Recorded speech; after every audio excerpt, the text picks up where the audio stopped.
गुड़ और चना परम प्रिय, ताम संतोष किए। संतोषी कहलाई, भक्तन वैभव दिए। बोलिए संतोषी माता की जय। स्वागत है आपका हमारे चैनल पर। आज के इस वीडियो में आप सुनेंगे संतोषी माता व्रत की कथा। संतोषी माता का व्रत शुक्रवार के दिन किया जाता है। इस व्रत को करने से सुख, सौभाग्य, धन, संपदा, पुत्र सभी प्रकार की मनोकामनाएं पूर्ण होती हैं। इसके अलावा हमारे चैनल पर आप सभी प्रकार की व्रत कथाएं भी सुन सकते हैं और महात्म्य सुन सकते हैं।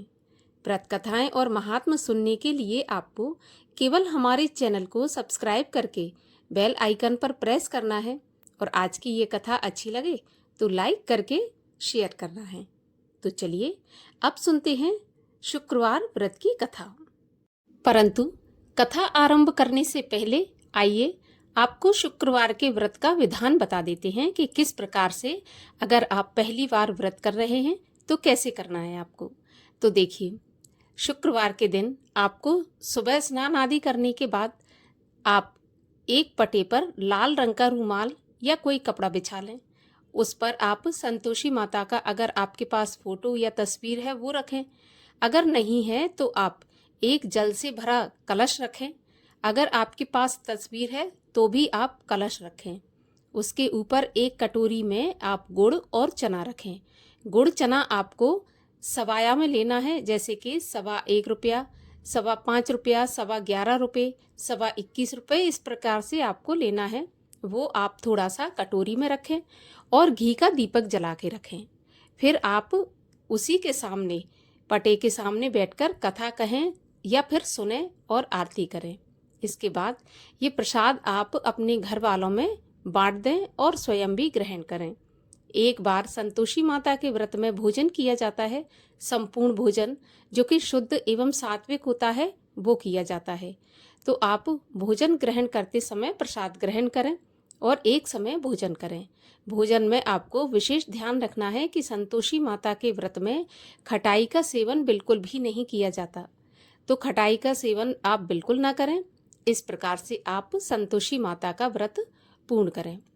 और अब शुरू करते हैं हम संतोषी माता के व्रत की कथा। एक बुढ़िया थी और उसके 7 पुत्र थे। 6 कमाने वाले थे, एक निकम्मा था।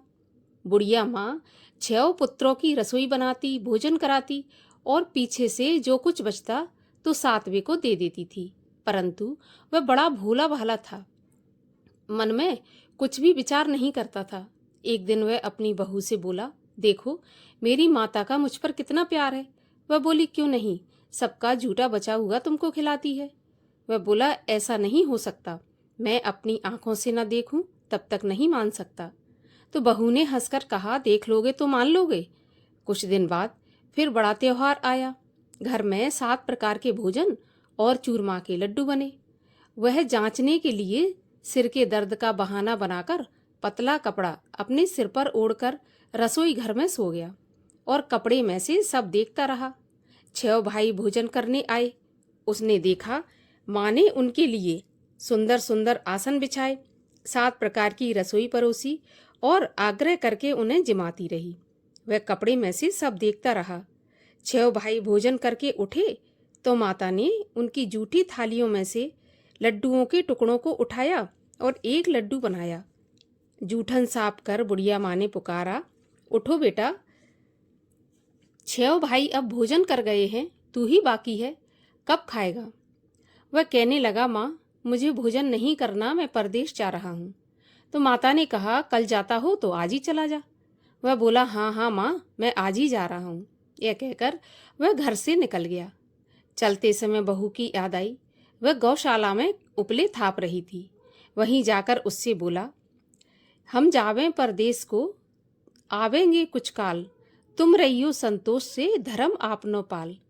तो वह बोली, जाओ पिया आनंद से, हमरो सोच हटाए, राम भरोसे हम रहें और ईश्वर तुम्हें सहाय।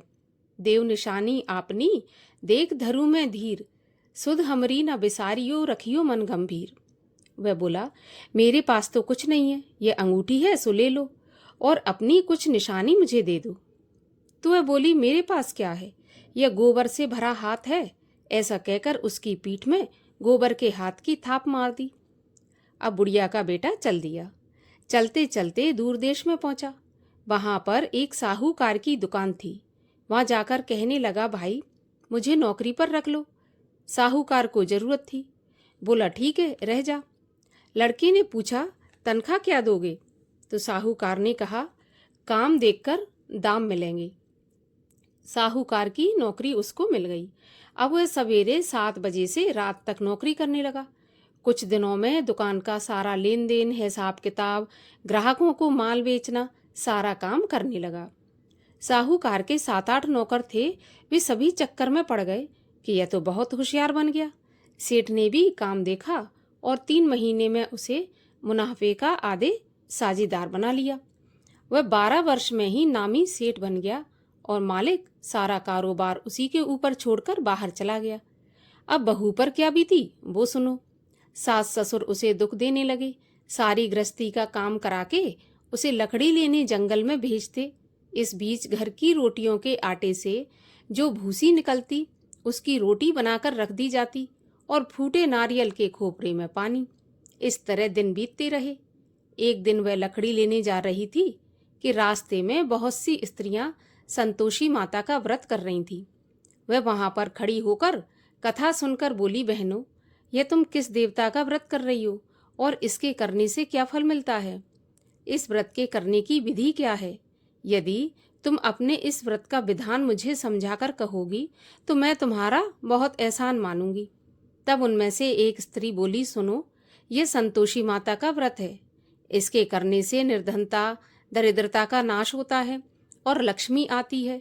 मन की चिंताएं दूर होती हैं। घर में सुख होने से मन को प्रसन्नता और शांति मिलती है। निपुत्री को पुत्र मिलता है। प्रियतम बाहर गया हो तो जल्दी आ जाता है। कुंवारी कन्या को मनपसंद वर मिलता है। राजद्वारे में बहुत दिनों से मुकदमा चलता हो तो खत्म हो जाता है।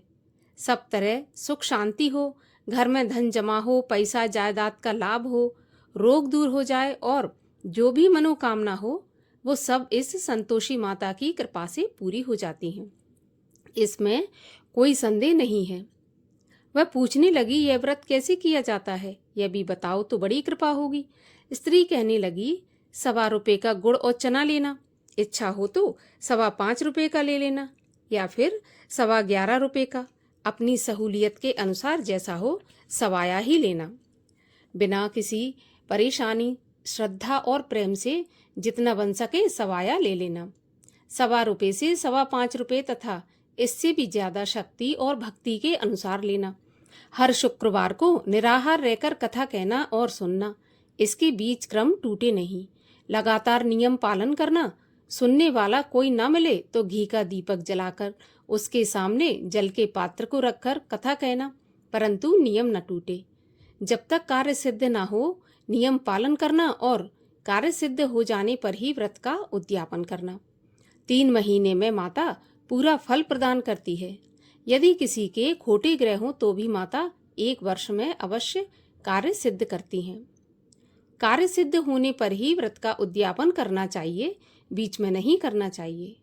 उद्यापन में 2.5 सेर आटे का खाजा तथा इसी नाप से खीर तथा चने का साग बनाना, 8 लड़कों को भोजन कराना, जहाँ तक मिले देवर जेठ भाई बंधु कुटुंब के लड़के लेना, ना मिले तो रिश्तेदारों और पड़ोसियों के लड़के बुला लेना। उन्हें बुलाकर भोजन कराना, यथाशक्ति दक्षिणा देकर माता का नियम पूरा करना। उस दिन घर में कोई खटाई न खाए, इस बात का ध्यान रखना। यह सुनकर बुढ़िया के लड़के की बहू चल दी। रास्ते में लकड़ी के बोझ को बेच दिया और उन पैसों से गुड़ चना लेकर माता के व्रत की तैयारी करके आगे चली और सामने मंदिर देखकर पूछने लगी, यह मंदिर किसका है? तब सब लोग कहने लगे, यह संतोषी माता का मंदिर है। यह सुनकर माता के मंदिर में जाकर माता के चरणों में लौटने लगी। दीन होकर विनती करने लगी, माँ, मैं निपट मूर्ख हूँ, व्रत के नियम कुछ नहीं जानती, मैं बहुत दुखी हूँ। हे माता जगत जननी, आप मेरा दुख दूर करें, मैं आपकी शरण में हूँ। माता को दया आई। एक शुक्रवार बीता कि दूसरे शुक्रवार को ही इसके पति का पत्र आया और तीसरे को उसका भेजा हुआ पैसा भी आ पहुंचा। यह देखकर जिठानी मुंह सिकोड़ने लगी। इतने दिनों में इतना पैसा आया, इसमें क्या बड़ाई है। लड़के ताने देने लगे। काकी के पास अब पत्र आने लगे, रुपया आने लगा। अब तो काकी की खातिर बढ़ेगी, अब तो काकी बुलाने से भी नहीं बोलेगी। इस प्रकार ताना मारने लगे। बेचारी सरलता से कहती, भैया पत्र आए, रुपया आए तो हम सबके लिए अच्छा है। ऐसा कहकर आंखों में आंसू भरकर संतोषी माता के मंदिर में आकर मातेश्वरी के चरणों में गिरकर रोने लगी। माँ, मैंने तुमसे पैसा तो नहीं मांगा, मुझे पैसे से क्या काम है, मुझे तो अपने सुहाग से काम है। मैं तो अपने स्वामी के दर्शन और सेवा मांगती हूँ। तब माता ने प्रसन्न होकर कहा, जा बेटी, तेरा स्वामी आएगा। यह सुनकर खुशी से बावली होकर घर में जाकर काम करने लगी। अब संतोषी माँ सोचने लगी कि इस भोली पुत्री से मैंने कह तो दिया तेरा पति आएगा, पर आएगा कहाँ से। वह तो सपने में भी इसे याद नहीं करता, उसे याद दिलाने मुझे ही जाना पड़ेगा। इस प्रकार माता बुढ़िया के बेटे के पास जाकर स्वप्न में प्रकट होकर कहने लगी, साहूकार के बेटे, सोता है या जागता है। वह बोला, माता सोता भी नहीं हूँ, जागता भी नहीं हूँ, बीच में ही हूँ, कहिए क्या आज्ञा है। माँ कहने लगी, तेरा घर बार है या नहीं।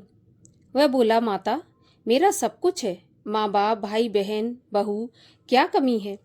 माँ बोली, भोले पुत्र, तेरी पत्नी बहुत कष्ट उठा रही है, माँ बाप उसे दुख दे रहे हैं, वह तेरे लिए तरस रही है, तू उसकी सुध ले। वह बोला, हाँ माता, यह तो मुझे मालूम है, परंतु मैं जाऊं तो जाऊं कैसे। परदेश की बात है, लेन देन का कोई हिसाब नहीं है, जाने का कोई रास्ता नजर नहीं आता, कैसे चला जाऊं। माँ कहने लगी, मेरी बात मान, सवेरे नहा धोकर संतोषी माता का नाम लेकर घी का दीपक जलाकर दंडवत करके दुकान पर जा बैठना। देखते देखते तेरा लेन देन सब चुक जाएगा, जमा माल बिक जाएगा, सांझ होते होते धन का ढेर लग जाएगा। वह सवेरे बहुत जल्दी उठकर स्नान करके संतोषी माँ को दंडवत करके घी का दीपक जला दुकान पर जा बैठा।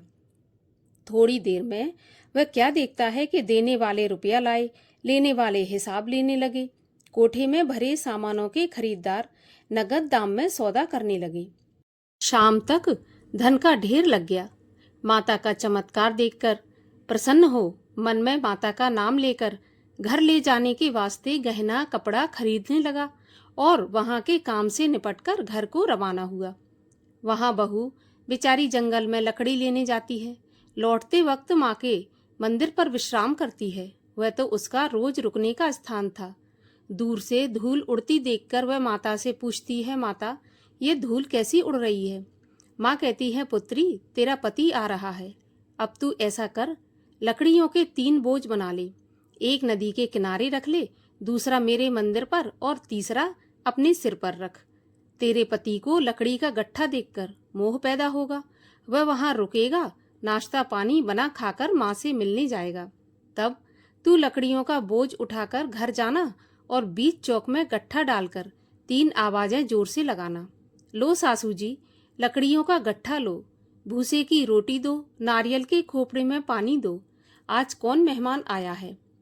माँ की बात सुनकर बहुत अच्छा माताजी कहकर प्रसन्न हो लकड़ियों के 3 गट्ठे ले आई। एक नदी के तट पर, एक माता के मंदिर पर रखा। इतने में ही एक मुसाफिर आ पहुंचा। सूखी लकड़ी देखकर उसकी इच्छा हुई कि अब यहीं पर विश्राम करें और भोजन बना खाकर गांव जाएं। इस प्रकार भोजन बना विश्राम कर वह गांव को गया। सबसे प्रेम से मिला। उसी समय बहू सिर पर लकड़ी का गट्ठा लिए आती है। लकड़ी का भारी बोझ आंगन में डालकर जोर से 3 आवाज देती है, लो सासू जी लकड़ी का गट्ठा लो, भूसे की रोटी दो, नारियल के खोपरे में पानी दो, आज कौन मेहमान आया है। यह सुनकर सास बाहर आकर अपने दिए हुए कष्टों को भुलाते हुए कहती है, बहू ऐसा क्यों कहती है, तेरा मालिक ही तो आया है, आ बैठ, मीठा भात खा, भोजन कर, कपड़े गहने पहन। इतने में आवाज सुनकर उसका स्वामी बाहर आता है और अंगूठी को देख व्याकुल होकर माँ से पूछता है, माँ यह कौन है। माँ कहती है, बेटा ये तेरी बहू है, आज 12 वर्ष हो गए जब से तू गया है, तब से सारे गांव में जानवर की तरह भटकती फिरती है। कामकाज घर का कुछ करती नहीं, 4 समय आकर खा जाती है। अब तुझे देखकर भूसे की रोटी और नारियल के खोपरे में पानी मांग रही है। वह लज्जित होकर बोला, ठीक है माँ, मैंने इसे भी देखा है और तुम्हें भी देखा है। अब मुझे दूसरे घर की चाबी दो तो मैं उसमें जाकर रहूंगा। माँ बोली, ठीक है बेटा, जैसी तेरी मर्जी। यह कहकर माँ ने चाबी का गुच्छा पटक दिया। उसने चाबी लेकर दूसरे कमरे में, जो कि तीसरे मंजिल के ऊपर था, उसे खोलकर सारा सामान जमाया। एक दिन में ही वहां राजा के महल जैसा ठाट बाट बन गया। अब क्या था, वे दोनों पति पत्नी सुखपूर्वक रहने लगे। इतने में अगला शुक्रवार आया तो बहू ने अपने पति से कहा कि मुझे माता का उद्यापन करना है। तो पति बोला, ठीक है, खुशी से करो। वह तुरंत ही उद्यापन की तैयारी करने लगी। जेठ के लड़कों को भोजन के लिए कहने गई। उन्होंने मंजूर किया, परंतु पीछे से जेठानी अपने बच्चों को सिखाती है, देखो भोजन के समय सब लोग खटाई मांगना, जिससे उसका उद्यापन पूरा ना हो सके। लड़के जीमने आए, खीर पेट भर के खाई, परंतु याद आते ही कहने लगे, हमें कुछ खटाई दो, खीर खाना हमें नहीं भाता, देखकर अरुचि होती है। बहू कहने लगी, खटाई खाने को नहीं मिलेगी, यह तो संतोषी माता का प्रसाद है। लड़के तुरंत उठकर खड़े हो गए और बोले, पैसे लाओ। भोली बहू कुछ जानती नहीं थी तो उन्हें पैसे दे दिए। लड़के उसी समय जाकर के इमली लेकर खाने लगे। यह देखकर बहू पर संतोषी माता ने प्रकोप किया। राजा के दूत उसके पति को पकड़कर ले गए। जेठ जेठानी मनमाने खोटे वचन कहने लगे। लूट लूट कर धन इकट्ठा करके लाया था, सो राजा के दूत पकड़कर ले गए। अब सब मालूम पड़ जाएगा जब जेल की हवा खाएगा। बहू से ऐसे वचन सहन नहीं हुए। रोती रोती माता के मंदिर में पहुंची और बोली, माता तुमने यह क्या किया? हंसाकर अब क्यों रुलाने लगी? माता बोली, पुत्री तूने उद्यापन करके मेरा व्रत भंग किया है, इतनी जल्दी सारी बातें भुला दी। वह कहने लगी, माता भूली तो नहीं हूं, ना ही कुछ अपराध किया है, मुझे तो लड़कों ने भूल में डाल दिया, मैंने भूल से उन्हें पैसे दे दिए, मुझे क्षमा कर दो माँ। माँ बोली, ऐसी भी कहीं भूल होती है? वह बोली, माता मुझे माफ कर दो, मैं फिर से आपका उद्यापन करूंगी। तो माँ बोली, अब भूल मत करना। वह बोली, माता अब भूल नहीं होगी, अब मुझे बताओ मेरे पति कैसे आएंगे? तब माता बोली, जा, तेरा पति तुझे रास्ते में ही आता मिलेगा। वह घर को चली। रास्ते में पति आता मिला तो उसने पूछा कि तुम कहाँ गए थे? तब वह कहने लगा, इतना धन कमाया है, उसका टैक्स राजा ने मांगा था तो वही भरने गया था। वह प्रसन्न होकर बोली, भला हुआ, अब घर चलो। कुछ दिन बाद फिर शुक्रवार आया तो वह बोली, मुझे माता का उद्यापन करना है। तो पति ने कहा, ठीक है, करो। वह फिर से जेठ के लड़कों को भोजन के लिए कहने के लिए गई। जेठानी ने पहले तो 1-2 बातें सुनाई और फिर लड़कों को सिखा दिया कि तुम अब पहले ही खटाई मांगना। लड़के कहने लगे, खीर खाना हमें नहीं भाता, जी बिगड़ता है, कुछ खटाई खाने को दो। तो वह बोली, खटाई खाने को नहीं मिलेगी, खाना हो तो खाओ। ऐसा कहकर वह ब्राह्मणों के लड़कों को लाकर भोजन कराने लगी। यथाशक्ति दक्षिणा की जगह उन्हें 1-1 फल दिया। इससे संतोषी माता प्रसन्न हुई। माता की कृपा होते ही 9वें महीने उसको चंद्रमा के समान सुंदर पुत्र प्राप्त हुआ। पुत्र को लेकर प्रतिदिन माता जी के मंदिर में जाने लगी। एक दिन माँ ने सोचा कि यह रोज मेरे मंदिर में आती है, आज क्यों ना मैं ही इसके घर चलूं, इसका आसरा देखूं तो सही। ऐसा विचार कर माता ने भयानक रूप बनाया। गुड़ और चने से सना मुख, ऊपर से सूंड के समान होंठ, उस पर मक्खियां भिनभिना रही थीं। दहलीज में पांव रखते ही उसकी सास चिल्लाई, देखो कोई चुड़ैल आ रही है, लड़कों इसे भगाओ नहीं तो वह किसी को खा जाएगी। लड़के डरने लगे और चिल्लाकर खिड़की बंद करने लगे। छोटी बहू रोशनदान में से देख रही थी तो प्रसन्नता से पगली होकर चिल्लाने लगी, आज मेरी माताजी मेरे घर आई हैं, यह कहकर बच्चे को दूध पिलाने से हटाती है। इतने में सास का क्रोध फूट पड़ा। बोली, देखो कैसे उतावली हुई है, जो बच्चे को पटक दिया। इतने में माँ के प्रताप से जहाँ देखो वहाँ लड़के ही लड़के नजर आने लगे। वह बोली, माँ जी मैं जिनका व्रत करती हूँ ये वही संतोषी माता है। इतना कहकर झट से सारे घर के किवाड़ खोल दिए। सबने माता के चरण पकड़ लिए और विनती करके कहने लगे, माता, हम मूर्ख हैं, हम अज्ञानी हैं, पापी हैं। तुम्हारे व्रत की विधि हम नहीं जानते। आपका व्रत भंग करके हमने बहुत बड़ा अपराध किया है। हे माता, आप हमारा अपराध क्षमा करो। इस प्रकार माता प्रसन्न हुई। माता ने बहू को जैसा फल दिया वैसा सबको दें। जो यह कथा पढ़े या सुने उसका मनोरथ पूर्ण हो। बोलिए संतोषी माता की जय। संतोषी माता की आरती। जय संतोषी माता मैया, जय संतोषी माता, अपने सेवक जन की सुख संपत्ति दाता। जय संतोषी माता, सुंदर चीर सुनहरी, माँ धारण कीनो, हीरा पन्ना दमके, तन श्रृंगार लीनो। जय संतोषी माता, गेरू लाल छटा छवि, बदन कमल सोहे, मंद हसत करुणामयी, त्रिभुवन मन मोहे।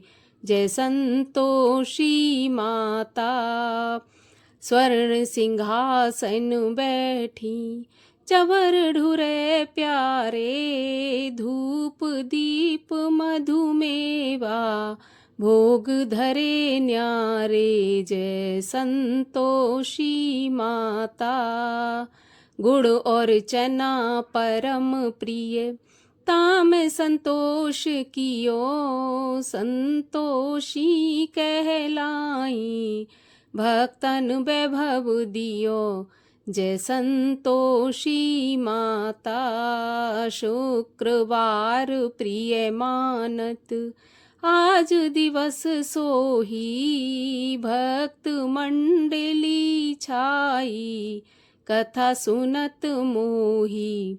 जय संतोषी माता, मंदिर जगमग ज्योति, मंगल ध्वनि छाई, विनय करें हम बालक, चरणन सिर नाई। जय संतोषी माता, भक्ति भावमय पूजा, अंगीकृत की जय, जो मन बसे हमारे, इच्छित फल दीजै। जय संतोषी माता, दुखी दरिद्री रोगी, संकट मुक्त किए, बहुधन धान्य भरे घर, सुख सौभाग्य दिए।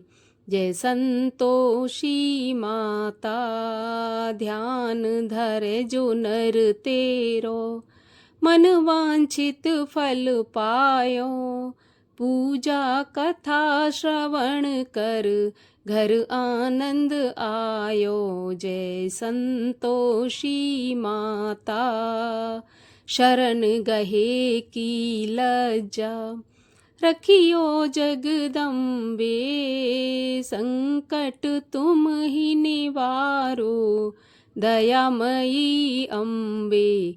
जय संतोषी माता, संतोषी माँ की आरती, जो कोई जन गावे, रिद्धि सिद्धि सुख संपत्ति, जी भर के पावे। ओम जय संतोषी माता। बोलिए संतोषी माता की जय।